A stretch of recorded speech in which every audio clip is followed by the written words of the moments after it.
Assalamualaikum warahmatullahi wabarakatuh.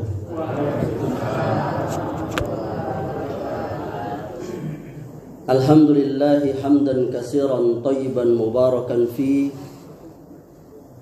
kama yuhibbu rabbuna wa yarda.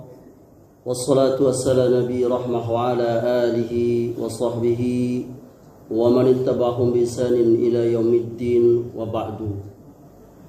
Ayahanda dan ibunda serta saudara dan saudariku jamaah salat subuh Masjid Al-Mujahidin yang dimuliakan oleh Allah. Alhamdulillah kita bersyukur kepada Allah Subhanahu wa taala. Allah masih memberikan kepada kita nikmat iman, Islam dan hidayah, dan juga nikmat sehat dan waktu luang, sehingga kita dapat melaksanakan ibadah di bulan yang penuh dengan barakah ini dengan sempurna. Semoga Allah Subhanahu wa taala menerima semua ibadah saya dan ibunda dan ayahanda dan saudariku dan saudaraku semua. Amin ya rabbal alamin. Jamaah salat subuh yang dimuliakan Allah, judul atau tema saya pada kesempatan subuh di bulan Ramadan ini masih tema besar yang saya biasa mengisi rutin di masjid kita ini, yakni al-masail, masalah-masalah. Kali ini tema atau judul yang akan saya sampaikan secara barangkali mudah-mudahan waktu yang cukup, yakni kedudukan as-sunnah dalam syariat Islam. Kedudukan as-sunnah dalam syariat Islam. Sudah dicatat? Yes. Biasanya kalau bulan Ramadan anak-anak nyatat, bawa buku agenda tuh, kami diminta tanda tangan. Ibu-ibu nggak nyatat, tidak bawa tugas dari guru. Wah.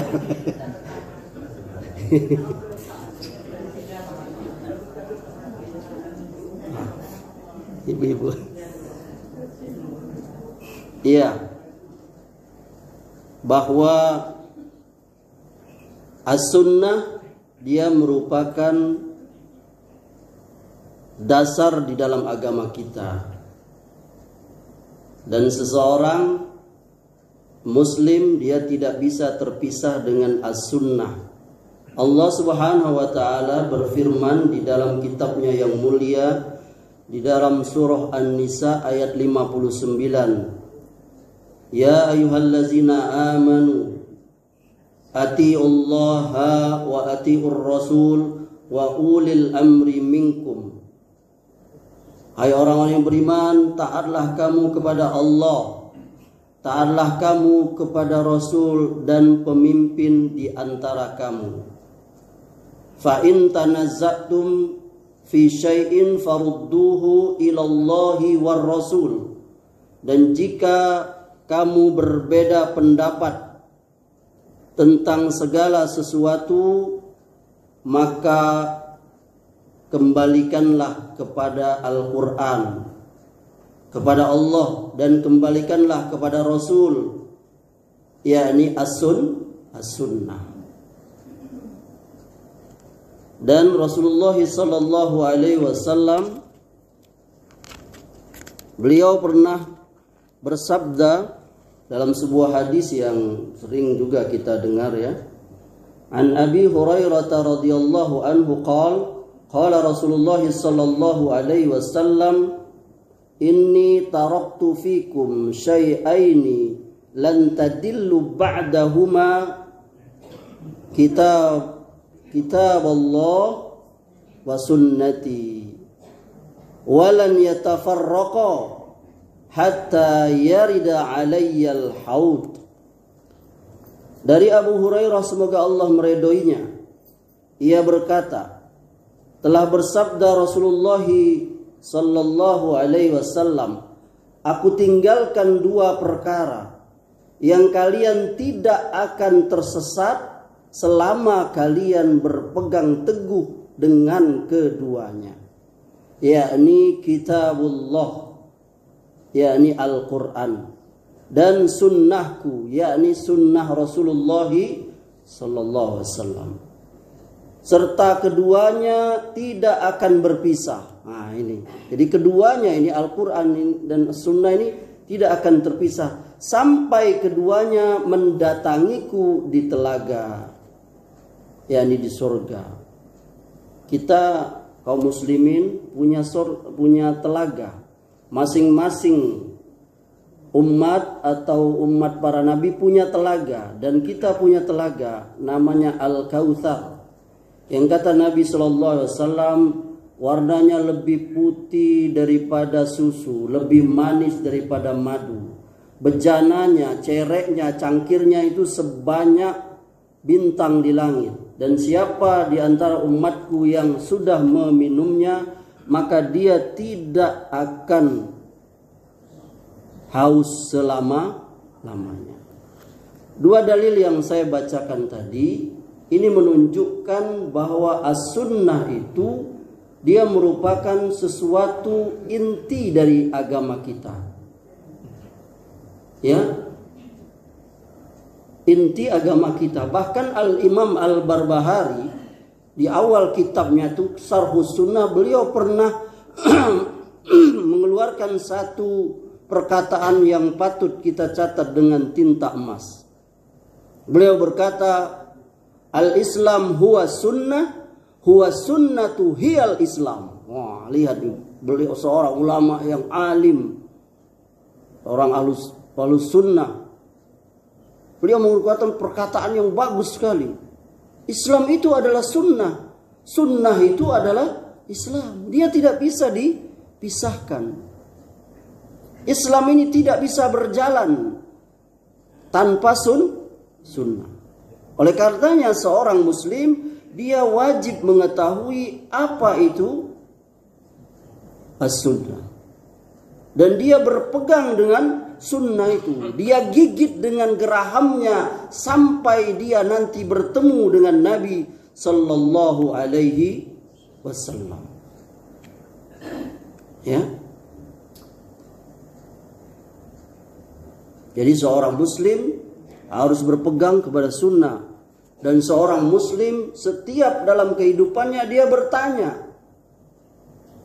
Segala sesuatu di dalam akidah, di dalam ibadah, di dalam akhlak, di dalam adab, di dalam muamalat, dia bertanya, ini ada sunnahnya enggak?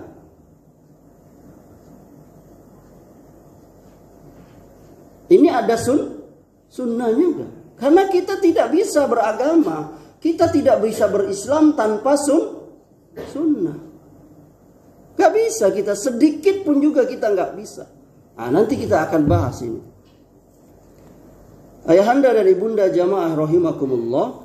Lalu apa makna as-sunnah itu? Kita kan sering tuh kembali kepada Al-Quran dan sunnah. Kembali kepada Al-Quran dan sunnah. Apa makna sunnah itu? Ya. Secara bahasa, secara etimologi dan seterusnya.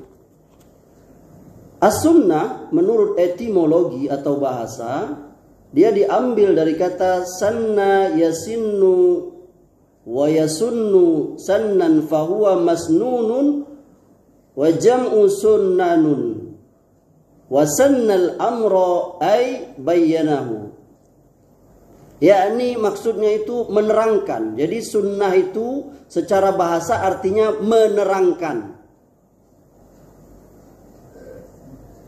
Atau wasunnatun as-sari, ya, as-sayirah wat-tabi'ah wat-tariqah. Sunnah itu juga makna secara bahasa dia sirah, tabiat atau jalan.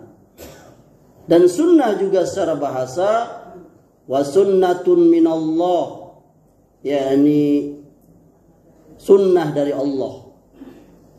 Hukmuhu wa amruhu wa nahyuhu, yakni perintah dan larangannya.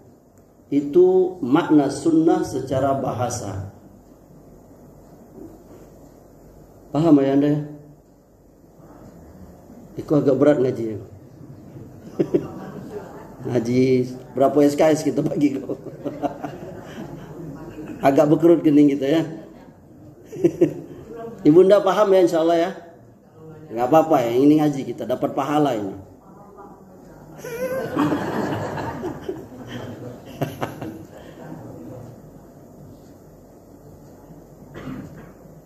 Kemudian menurut bahasa as-sunnah berarti jalan atau tuntunan yang baik atau yang buruk. Jadi sunnah itu bisa buruk, bisa baik. Kata Nabi SAW, man sanna fil Islam sunnatan hasanatan falahu ajruha wa ajruhu man amila biha ba'dahu min ghairi an yahqusa min ujurihim syai'a. Wa man sanna fil Islami sunnatan sayyi'atan kana alaihi wizruha wa wizru man amila biha min ba'dihi min ghairi an yaqusa min auzarihim syai'a. Kata Nabi, barang siapa yang memberi teladan atau contoh perbuatan yang baik, dia akan dapat pahala perbuatan tersebut serta pahala orang yang mengikutinya sampai hari kiamat. Dan barang siapa yang memberikan contoh kejelekan, maka ia akan mendapatkan dosa perbuatan tersebut serta dosa orang-orang yang mengikutinya sampai hari kiamat tanpa mengurangi dosa mereka sedikit pun. Ini hadis sahih dikeluarkan Ahmad, Muslim, An-Nasai dan lain-lain dari sahabat Jarir bin Abdullah.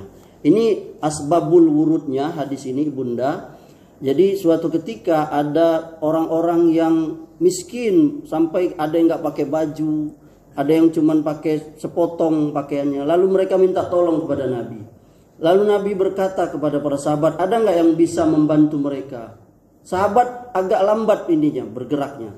Lalu ada seorang sahabat yang memberi bantuan. Kalau saya tidak salah memberi korma berapa, segenggam atau berapa. Lalu Nabi berkata ini. Dan akhirnya orang tadi diikuti oleh orang lain. Ini sahabat yang memulai memberi korma tadi. Nah kata Nabi, siapa yang memberikan contoh yang baik, dia akan dapat pahala dari melakukan itu dan pahala orang yang mengikutinya. Jadi yang namanya Qabil, kalau ada orang yang membunuh, maka Qabil dapat dosa. Kenapa? Karena yang pertama kali nyontohin membunuh siapa? Qabil. Orang kaya yang pelit. Setiap orang kaya yang pelit, maka Korun dapat dosa. Karena dia yang mencontohkan pelit pertama kali. Begitu pula ya. Kita juga ibunda kalau ngasih contoh yang tidak baik kepada anaknya. Kalau ibunda ngasih contoh yang kurang apalagi tidak baik kepada anaknya, minta misalnya ngomong jorok, maka ibunda juga dapat apa? Dapat pahala. Dapat, bukan saya yang ngecek ibunda ya. Dapat dosa. Maka sebaiknya kita memberi contoh yang baik. Nah itu. Kemudian bila disebut sunnatullah itu maknanya adalah hukum Allah. Nah, sering kita dengar di Quran itu ada bacaan sunnatullah ya, sunnatullahi fil ladzina khalau min qabl. Ini misalnya di surah Al-Ahzab ayat 62, sunnatullah tentang orang-orang sebelummu. Di antara lafaz di dalam Al-Qur'an ada juga yang berarti makna sunnah di Quran itu jalan. Ya, jalan. Misalnya di surah An-Nisa ayat 26. Yuridullahu liyubayyina lakum wa yahdiyakum sunanal ladzina min qablikum. Allah menerangkan hukum syariatnya kepadamu dan menunjukimu kepada jalan-jalan orang sebelummu. Yang keempat, kadangkala sunnah juga bermakna balasan perbuatan tercela. Ya, yakni sunnah Allah itu, aturan Allah itu tentang membinasakan umat-umat yang durhaka kepada Rasulnya. Misalnya di surah Al-Hijr ayat 13, la yu'minuna bih wa qad khalat sunnatul awwalin. Nah, di sini ada kata sunnah. Mereka itu tidak beriman kepada Nabi padahal telah berlalu sunnah. Nah, yakni pembinasaan terhadap orang-orang yang terdahulu. Ini ada di surah Al-Hijr ayat 13. Itu secara bahasa. Ada secara sunnah itu secara makna syariat. Jadi sunnah itu ada secara bahasa, ada secara syariat. Apa makna secara syariat? Perhatikan. Pertama, as-sunnah menurut istilah syariat ialah segala sesuatu yang bersumber dari Nabi SAW. Baik itu berupa ucapan, qaul, atau perbuatan, fiil, atau penetapan, takrir, sifat tubuh beliau, akhlak beliau, sebagai pensyariatan bagi kita umat Islam. Ya. Yang kedua, sunnah menurut syariat ada secara dalam arti fikih. Nah, jadi sunnah itu ada dia berarti dalam ilmu fikih, yakni usul fikih. Apa itu? Segala sesuatu yang bersumber dari Nabi SAW selain dari Al-Quran, baik perbuatan, perkataan, takrir, penetapan, ya, yang baik untuk menjadi dalil bagi hukum syar'i. Ini secara usul fikih. Ada lagi yang ketiga, makna sunnah menurut ahli fikih. Nah, tadi usul fikih. Apa maknanya? Segala sesuatu yang sudah tetap dari Nabi SAW dan hukumnya tidak wajib atau tidak fardu. Yakni hukumnya sunnah. Jadi kita harus bisa menempatkan mana sunnah ini. Misalnya ini sholatnya sunnah, ini puasanya sunnah. Ini berarti makna yang kita maksud ini adalah sunnah menurut ahli fikih. Kemudian yang keempat, ada sunnah menurut ulama dahulu, yakni petunjuk yang dilaksanakan oleh Rasulullah SAW dan para sahabatnya, baik itu tentang ilmu, i'tiqad, perkataan maupun perbuatannya. Nah, yang terakhir, ya, di antara makna sunnah Nabi SAW adalah sebagaimana yang dipahami oleh para sahabat Nabi SAW adalah sebagai sumber kedua setelah Al-Quranul Karim. Nah, inilah yang akan kita bicarakan, yakni sunnah secara hukum, yakni sumber hukum, yakni sesudah Al-Quranul Karim. Tapi kalau di Indonesia ini ada lagi nih istilah sunnah itu. Tapi kalau orang Indonesia jadi T ujungnya, sunat. Sudah bersunat belum? Nah, ini lagi maknanya. Apa itu maknanya, Kang? Sudah bersunat atau belum? Hah? Ya, ini maknanya khitan. Nah, jangan salah itu.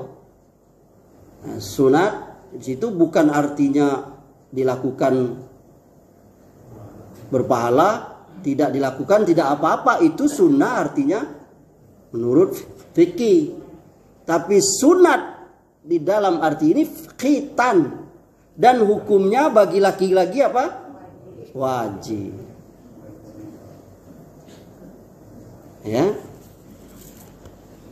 Jamaah yang dimuliakan oleh Allah.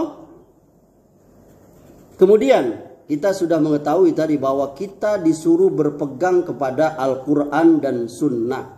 Wabil khusus kepada Sunnah, ya. Ada penyimpangan di dalam hal ini, yakni di dalam Sunnah ini. Yang pertama, ada sebagian umat Islam yang dia merasa cukup menggunakan Al-Quran saja dalam memahami Islam. sedangkan mereka meninggalkan sunnah Nabi. Ada. Namanya ingkar sunnah. Namanya Qur'aniyun. Nanti akan kita bahas dalam penyimpangannya. Yang kedua, sebagian lagi memahami Al-Quran dengan mengandalkan akal masing-masing. Ya, atau hanya mengandalkan secara bahasa. Ya, tanpa memahami sunnah. Nah, ini berbahaya. Yang ketiga, ada yang mau menerima as-sunnah apabila sesuai dengan akal mereka yang terbatas. Allah menciptakan akal kita ini, dia terbatas. Dia tidak bisa memahami sesuatu yang gaib. Ya, tidak bisa. Dia harus dijelaskan dari wahyu, yakni dari Al-Quran, dan dijelaskan oleh Nabi Shallallahu Alaihi Wasallam melalui sunnah. Tadi kita katakan Al-Quran dan sunnah atau hadis dalam bahasa lainnya itu diturunkan di dalam bahasa Arab. Ya, Al-Quran itu turun dalam bahasa Arab. Dan ternyata menariknya, walaupun dalam bahasa Arab, dia tidak bisa dipahami kecuali dengan penjelasan sunnah Nabi Sallallahu Alaihi Wasallam. Ada seorang kisah yang menarik ya. Kalau kita lihat, nanti ibunda lihat ya. Ini urutannya dengan ayat-ayat tentang puasa. Nanti ibunda lihat di surah Al-Baqarah ayat 187. Ayat puasa itu surah Al-Baqarah itu kan dari 183. Nah, ini 187-nya. Uhilla lakum lailatas siyamir rafathu ila nisaikum hunna libasul lakum wa antum libasul lahun alimallahu annakum kuntum takhtanuna anfusakum fataba alaikum wa afa ankum fal'ana bashiruhunna wabtaghu ma kataballahu lakum wa kulu washrabu hatta yatabayyana lakumul khaytul abyadu minal khaytil aswadi minal fajr. Al-ayah. Saya sudah jelaskan pada pertemuan kajian rutin kita bulan yang lalu. Ya. Bahwa puasa di awal-awal dulu itu berat. Ya, ini mereka cuma boleh makan, minum, campur hanya dari waktu maghrib sampai isya. Lalu ayat ini turun. Ya. Merubah hukum pada saat itu. Nah, kemudian ada di sini kalimat wa kulu washrabu hatta yatabayyana lakumul khaytul abyadu.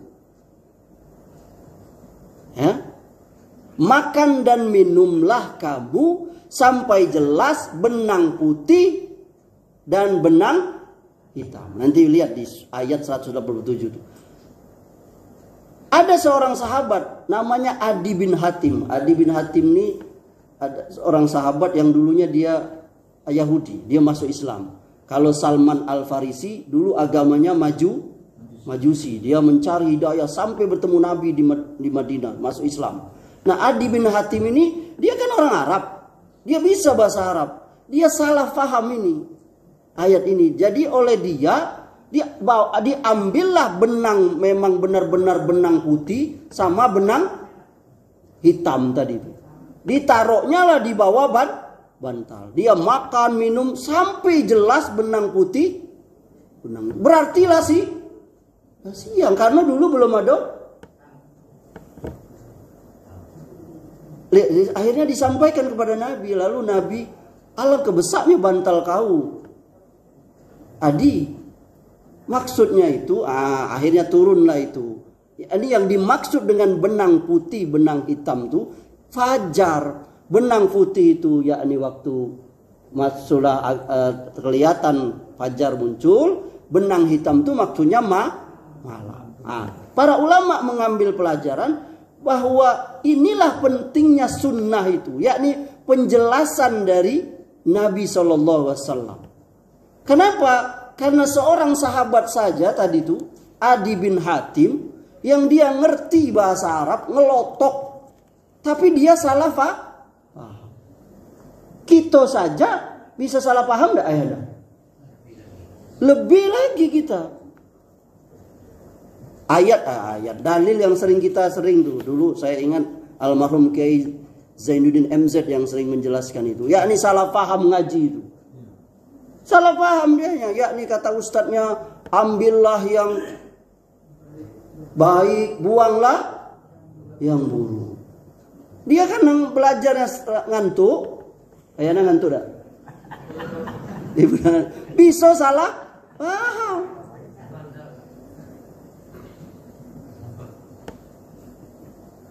Akhirnya dia, kece ustadz tadi, ambillah yang baik, buanglah yang buruk. Ini ajaran Islam. Sudah pulang, dia ada sendal bata itu. Dia tadi bawa sendal aja. Katalah bininya, bang, itu kece ustadz tadi itu, ambillah yang baik, buanglah. Ini kan ustadznya ngelasin pakai bahasa Indonesia. Dia dengarnya salah pak. Hati-hati loh ya Anda. Kadang-kala yang pelajaran itu bisa selesai, benar tak bahasa Bengkulu selesai ya? Bukan karena salah kami, tapi karena ayah Anda salah. Sama kayak bertanya, kami bisa para ustadz, para guru, bukan saya lah, para guru bisa menjawab dengan baik itu kalau pertanyaannya betul, tepat. Kalau bisa ringkas, tapi kalau pertanyaannya sana sini situ, yang jawab ngantuk. Allah cinta, Rasulullah cinta kepada orang yang banyak bersyukur. Dia ngantuk dengarnya. Balik-balik apa? Dia pergi ke tukang cukur. Botak kepalanya. Pulang ke rumah, bininya nanya, ngapa bang bercukur? Kece Pak Ustaz tadi, Allah cinta kepada orang yang banyak bercukur. Padahal bersyukur. Kok ibunda hati-hati kok. Apalagi kalau dengar ceramah kultum asar atau maghrib, menjelang maghrib. Itu kan situasi yang apa? Rawan itu. Apa capek, lapar, bisa salah paham. Ini begitu pula lihat tadi itu. Sahabat Nabi Adi bin Hatim tadi. Benar-benar dibawanya itu apa? Benang hitam, benang putih tadi. Lah siang berarti. Kata Nabi, bukan itu Adi. Yang dimaksud itu fajar. Benang hitam itu malam. Benang putih itu siang itu. Yakni fajar tadi. Oh, paham dia. Nah, itu pentingnya penjelasan dari Nabi. Sunnah. Nah, penting kan sunnah itu ya ibunda ya. Nah, kita akan memberi contoh di sini. Ya, lihat.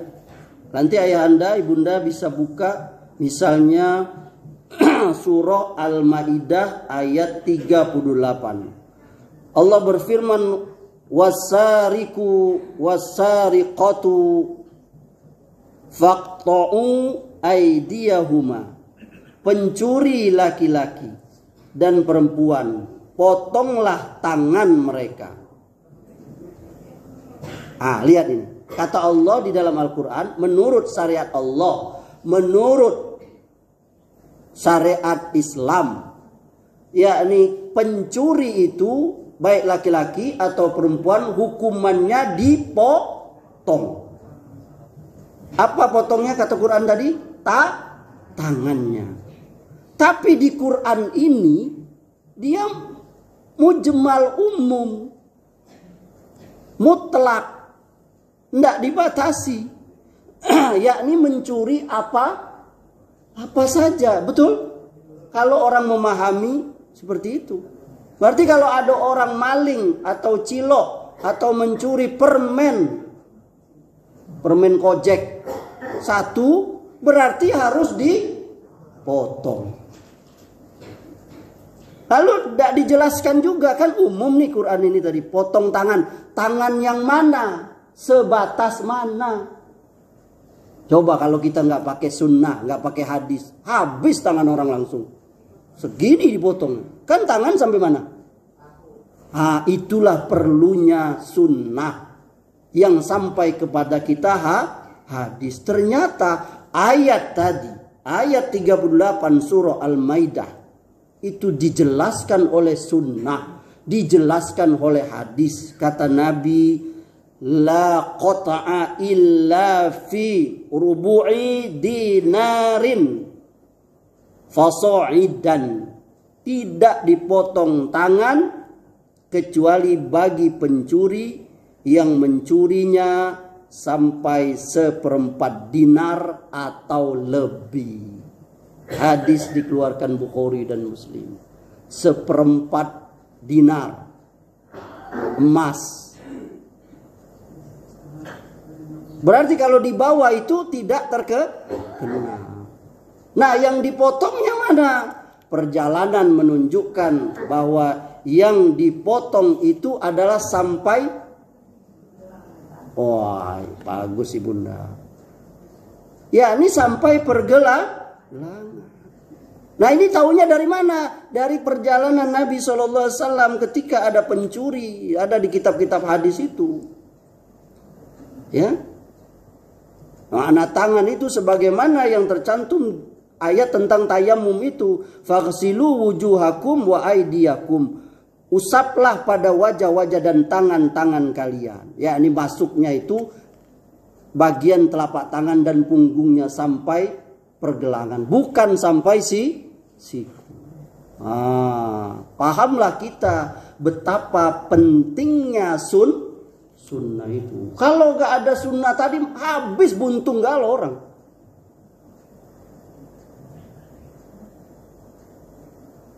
Berarti penting sekali ini. Kemudian contoh selanjutnya, lihat ayahanda, ibunda yang dimuliakan oleh Allah. Ada ayat di dalam surah Al-An'am ayat 82. Allazina amanu walam yalbisu imanahum bizulmin ulaika lahumul amnu wa hum muhtadun. Kata Allah, orang-orang yang beriman dan tidak mencampur adukkan iman mereka dengan kezoliman, mereka itulah orang yang mendapat keamanan dan mereka itulah orang-orang yang mendapat petunjuk. Lihat, zolim. Apa di ayat ini? Zolim. Surah Al-An'am ayat 82. Ya. Nah, sahabat Nabi mereka bertanya kepada Nabi SAW ayat ini. Apa kata mereka? Ya Rasulullah, aina lam yalbis imanahu bizulm? Ya Rasulullah, siapa di antara kami yang tidak bercampur keimanan dengan kezoliman? Karena kami semua ini pasti berbuat zolim. Ya tak ya ayahanda? Tidak mandi, zolim tak? Zolim kepada siapa? Betul. Ini sering ngaji nih kayaknya bunda. Paham. Lebih paham dari sahabat kayaknya. Sahabat saja nggak paham. Sahabat tadi bertanya, ya Rasulullah, ini ayat orang yang beriman itu yakni yang tidak mencampurkan apa itu iman mereka dengan zolim. Apa ada ya Rasulullah? Kami kayaknya nggak bisa. Kalau bahasa terjemahan bebasnya itu ya. Kata Rasulullah, apa kata Rasulullah ibunda? Bukan kayak itu. Yang dimaksud itu adalah zolim di ayat itu maksudnya syirik. Jadi makna ayat itu adalah orang-orang yang beriman dan tidak mencampurkan iman mereka itu dengan syirik. Jadi zulum di situ maknanya syirik. Makanya Luqman menasihati anaknya, nanti ibunda lihat di surah Luqman, ya bunayya la tusyrik billah inna syirka la zulmun azim. Wahai anakku, jangan kau mensekutukan Allah, karena menyekutukan Allah itu kezoliman yang besar. Nah, jadi ayat tadi itu ditafsirkan ayat yang lain. Nah, sahabat tuh padahal mereka orang Arab, mereka nggak bisa memahami Quran tadi tanpa diterangkan oleh Nabi. Kemudian Contoh yang selanjutnya.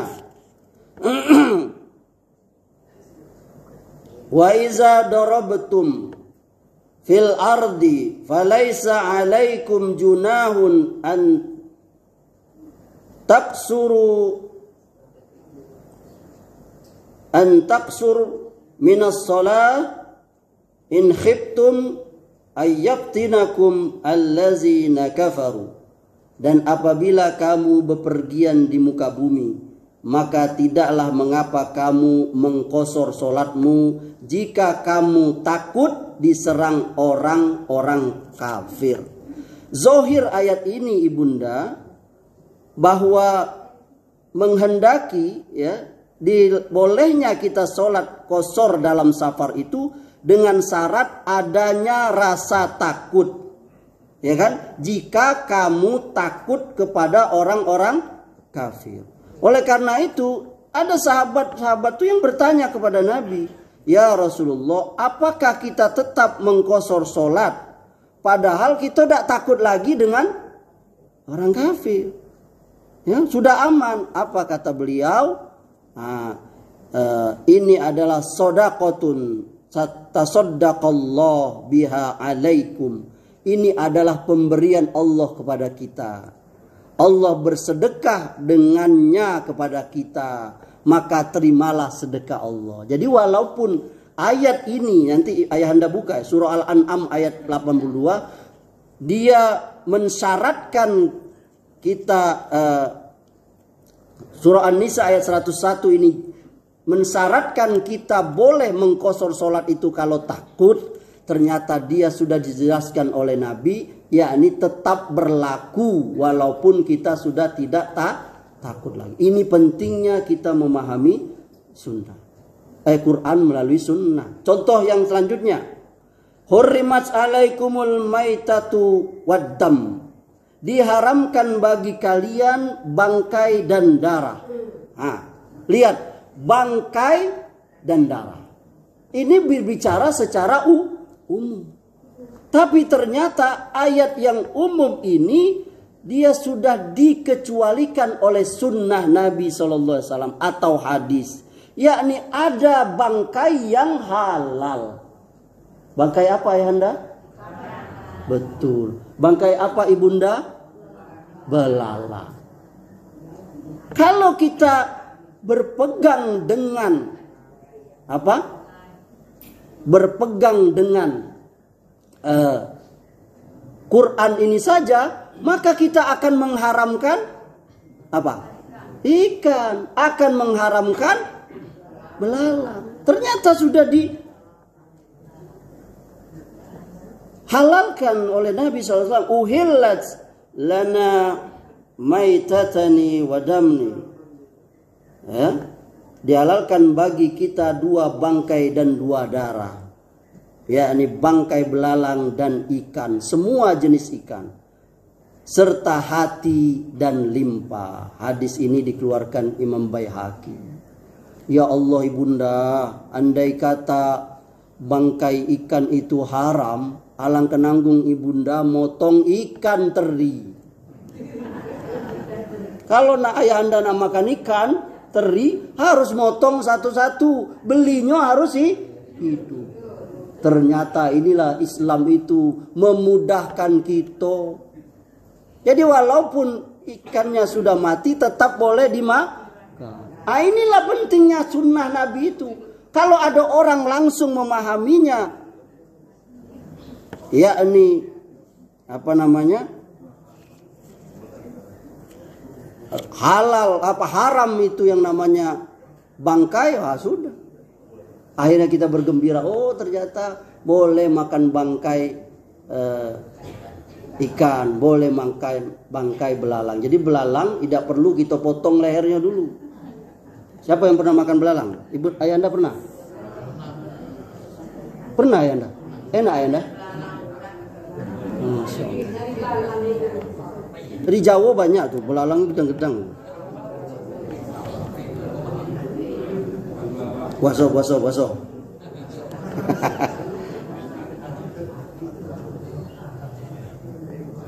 Ya. Nah, kemudian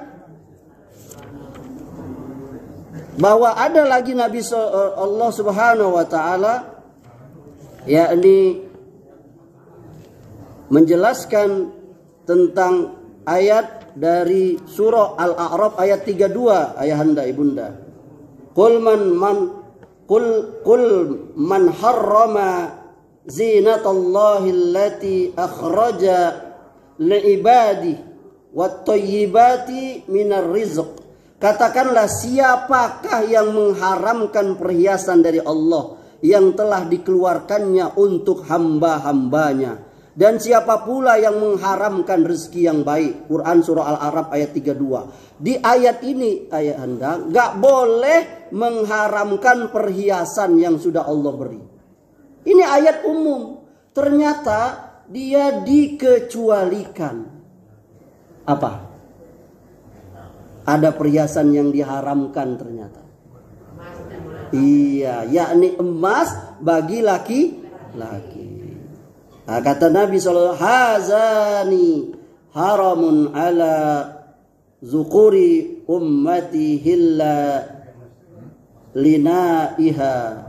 Kedua hal ini yakni sutra dan emas haram bagi kaum laki-laki dari umatku dan halal bagi kaum wanitanya. Ibunda suka pakai emas? Ay, nanggung kami kok. Nikah dengan orang Jawa, ibunda dijamin dapat emas. Betul mas? Mas Dedi. Iya. Bahkan juga dalam pengecualinya kan tidak ada yang mutlak dalam agama kita itu ya. Dia dalam keadaan darurat boleh. Ternyata emas dan sutra itu boleh juga bagi laki-laki kalau darurat. Contoh, ada sahabat Nabi SAW yang punya penyakit gatal. Bukan gatal kanji, bukan. Harus dijelaskan itu. Kalau enggak, gatal maksudnya gatal kan begarut badannya itu. Jadi kalau pakai kain biasa atau itu lengket atau enggak enak, maka dia pakai sutra. Itu enggak apa-apa oleh Nabi sallallahu alaihi wasallam. Begitu pula ada seorang sahabat yang hidungnya terpotong waktu jihad. Hidungnya terpotong. Jadi buruk. Potong. Terus dia pakai besi. Ternyata sambungan hidungnya pakai besi itu terjadi iritasi lah kalau bahasa gitu. Maka dia akhirnya pakai apa? Pakai emas. Jadi pakai hidung dari emas. Karena apa? Untuk menutupi aib. Ibunda yang cantik-cantik itu kalau pakai emas tambah cantik. Ternyata iya. Ada diselidiki, Amri pernah baca tuh ayahanda ibunda. Kenapa Allah Subhanahu wa taala Rasulullah itu mengharamkan emas bagi laki-laki? Ternyata sifat emas itu secara ilmu kimia atau apa? Dia ada mempengaruhi orang yang makainya gitu. Entah aura, entah apalah. Iya kan? Saya nggak tahu lah itu ya. Ternyata mempengaruhi itu. Dia yang pakai, laki-laki yang pakai emas bertahun-tahun di leher atau apa, itu berpengaruh bagi dia. Ada sahabat yang pakai emas oleh Nabi. Kenapa kau memakai, adalah orang laki-laki yang memakai sesuatu dari api neraka. Diambil oleh Nabi, dibuang. Terus oleh sahabat lain bertanya, kenapa kau nggak ambil lagi? Aku tidak akan mengambil sesuatu yang sudah dibuang oleh Rasulullah. Lihat itu. Nah, jadi kita mengetahui bahwa pentingnya ini yang namanya sunnah itu. Dan ada sebagian orang yang dia telah tersalah dalam hal ini. Dan saya sudah melakukan pemeriksaan dalam memahami Al-Quran tanpa sunnah. Saya tidak menuduh secara mutlak beliau. Semoga Allah merahmati beliau. Mungkin beliau tersalah dalam satu hal ini. Padahal kita lihat mungkin beliau belum mengetahuinya. Ada seorang ustadz yang bernama Abdul Qadir Hasan. Dia ini anak dari Ahmad Hasan, guru besarnya Persis Persatuan Islam. Kan organisasi Islam di Indonesia ini yang besar tuh ada Muhammadiyah, ada NU, ada Persis. Nah, Persis itu organisasi besar di Bandung, di Bangil, ya kan? Beliau punya anak Abdul Qadir. Beliau punya kitab buku judulnya Kata Berjawab. Dia menghalalkan anjing. Kalau ayahanda nggak percaya, cari aja buku itu. Kalau nggak ke rumah saya. Kenapa? Dalilnya tadi itu. Yakni Allah menghalalkan segala sesuatu. Mungkin beliau belum membaca hadis pengharaman dari Nabi SAW. Yakni salah satunya diantaranya Rasulullah melarang kita memakan hewan yang bertaring dan mencakar.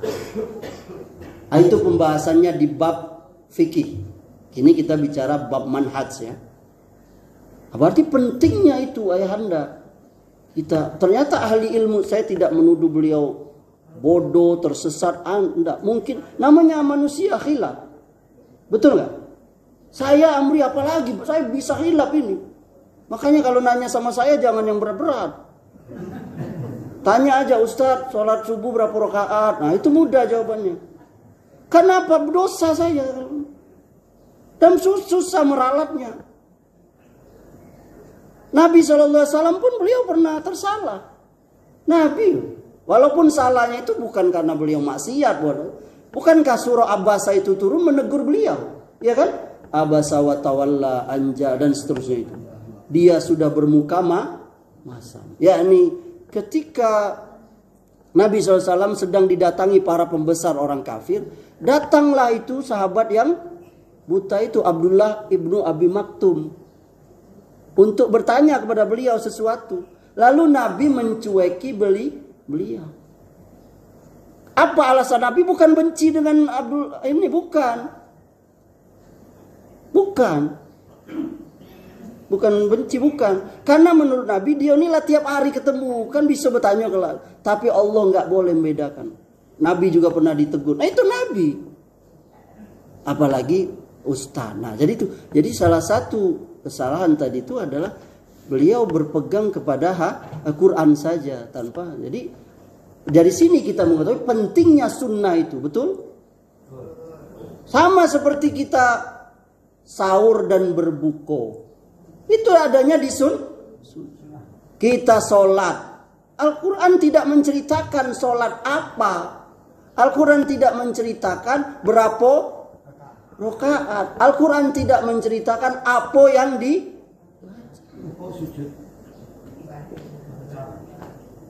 nggak ada ya kan? Ada nggak? Bacaan Subhana Rabbil Azim, Rabbi firli warhamni wajburni warfa'ni. Ada? Allahumma ba'id wajjahtu subhanakallahumma dan seterusnya. Dari bacaan-bacaan sholat adanya di mana? Di sunnah, di hadis. Jadi pentingnya kita berpegang kepada sunnah itu. Ada seorang ustadz yang dia pernah berdebat dengan orang ingkar sunnah. Dulu tahun 70 atau 80-an itu di sekitar rumah sakit Cipto. Itu muncul aliran namanya ingkar sunnah. Nanti saya akan bahas. MUI sudah mengeluarkan fatwa tahun berapa? 80-an. Sesatnya aliran ingkar sunnah namanya, Quraniyun. Saya kan sering juga di sini bahas aliran sesat ya. Ada berapa? Saya pernah bahas Syiah, Ahmadiyah. Kemarin terakhir apa tuh yang lagi viral kemarin tuh, Zaitun. Nah, iya saya pernah bahas itu. Nah nanti kita akan bahas ingkar sunnah. Ingkar sunnah itu tahun 80-an seorang ustadz tadi itu dia diajak berdebat dengan dia datang ke situ. Apa dalil kamu menolak sunnah itu? Oh dia menjawab, guru tarekatnya itu tuh ngomong karena Nabi bersabda Kana khuluqu Al-Quran. Sesungguhnya akhlak Nabi itu adalah Al-Quran. Oh, senang sekali Ustaz tadi mendengar jawaban tokohnya ingkar sunnah tadi. Loh, yang kau baca tadi itu kan sunnah, hadis. Masa kau nolak hadis, nolak sunnah dengan hadis? Paham gak ya? Jadi dia menolak sunnah dengan sunnah, dia ngecek. Ngapo? Dalilnya apa? Kau tidak mau pakai sunnah, kau pakai Quran saja. Kau ingkar hadis. Dalilnya kata dia, sesungguhnya akhlak Nabi itu Al-Quran. Bukankah perkataan akhlak Nabi Quran itu sunnah hadis Nabi itu. Dia tidak bisa. Jadi orang nggak bisa menolak sunnah itu. Karena kita nggak bisa mengamalkan Quran tanpa sunnah. Bahkan kita tidak bisa mengamalkan Islam tanpa sunnah. Titik gitu. Semoga bermanfaat. Semoga Allah Subhanahu wa taala berikan kemampuan kita untuk memahami sunnah. Insya Allah kita lanjutkan di pekan depan. Lanjutannya itu yakni kita sampai pada kita sunnah itu dalam bentuk hadis. Itu apa itu hadis? Nanti di bulan Ramadan ini banyak beredar. Ternyata yang selama ini kita sangko hadis, ternyata itu bukan hadis. Nah itu nanti insya Allah kita bahas. Semoga bermanfaat. Ada yang ingin bertanya? Atau ada yang ingin menambahkan? Cukup. Demikian. Kalau silakan Anda. Assalamualaikum. Apa?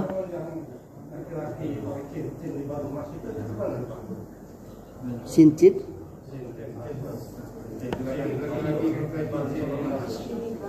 Cincin? Nggak boleh. Cincin laki-laki pakai cincin emas nggak boleh. Nggak boleh juga batu akik pakai emas. Pokoknya kalau ada emasnya nggak boleh. Kalau ada emasnya tidak boleh. Emas putih, kalau yang namanya emas dia tidak boleh.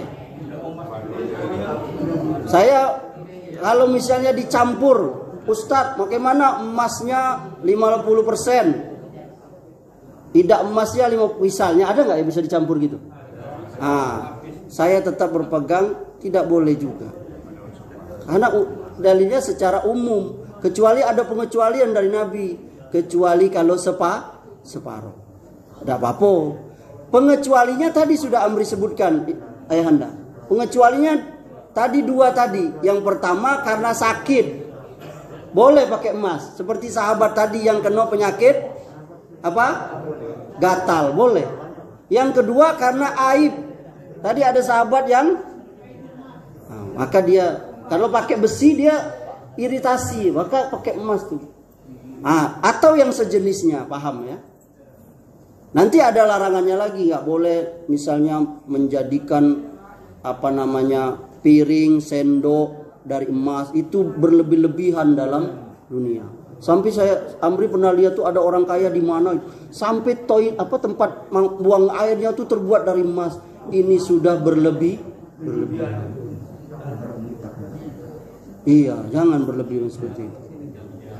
Ibunda juga boleh pakai emas. Boleh ibunda, tapi jangan sampai siko bulu. Kalau segini boleh lah. Kalau sampai sini. Kau berapa harganya? Rupanya yang jual kok banyak juga emas. 2.000. Saingan.